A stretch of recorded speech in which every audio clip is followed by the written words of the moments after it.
আরে ওই তো ঘুমিয়েছে, যাই ওর আঙুল দিয়ে ফিঙ্গারপ্রিন্টটা নিয়ে নি। এই তো ডয়ার খুলে গেছে, এবার চাবিটা আমি নিয়ে নিব আর দাটাও নিয়ে নি।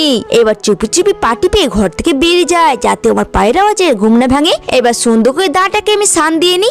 আরে কিসেরও তো আওয়াজ আসছে, দাঁড়িয়ে দেখি তো। এই দেখো বন্ধুরা, আমার হাজবেন্ড ঘুমাচ্ছে আর আমি পার্সেলগুলো সব ভারী পেতে বয়ে নিচ্ছি। আরে আরে এ কি, ও আমার পেট পিছিয়ে এসব কিছু করছে? ও এত কিছু জিনিস কিনেছে। দাঁড়ারে নুবরি, তোর আমি ব্যবস্থা করছি, রাত্রেবেলা হোক তোর ব্যবস্থা আমি করব। এই দেখো বন্ধুরা, এবার আমি একটা করে পার্সেলকে আনবক্সিং করব আর বাড়ির সমস্ত কাজ করে নিব। আর আমার হাজবেন্ড যখন ঘুম থেকে উঠবে আর দেখবে বাড়ির সমস্ত কাজ হয়ে গেছে আর বাড়িতে নতুন নতুন জিনিস, তাহলে তো অনেক খুশি হয়ে যাবে।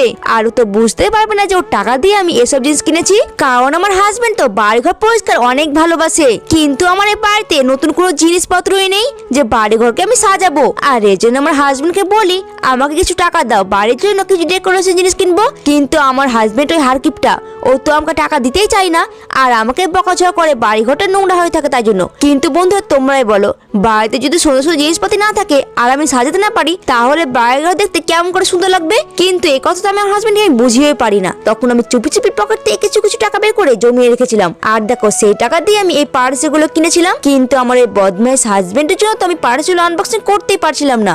আর আমি যদি কয়েকদিনের মধ্যে পার্সেলগুলো আনবক্সিং না করতাম, তাহলে যদি পার্সেলের মধ্যে ছিঁড়া ফাটা ভাঙা কিছু আসতো, তাহলে তো আমি রিটার্ন দিতে পারতাম না আর সেই টাকাগুলো আমার বেকার চলে যেত। আর এই জন্য আমি অনেক সুযোগ খুঁজছিলাম কি আমার হাজবেন্ড কখন বাড়ি থেকে বের হবে আর আমি পার্সেল আনবক্সিং করব।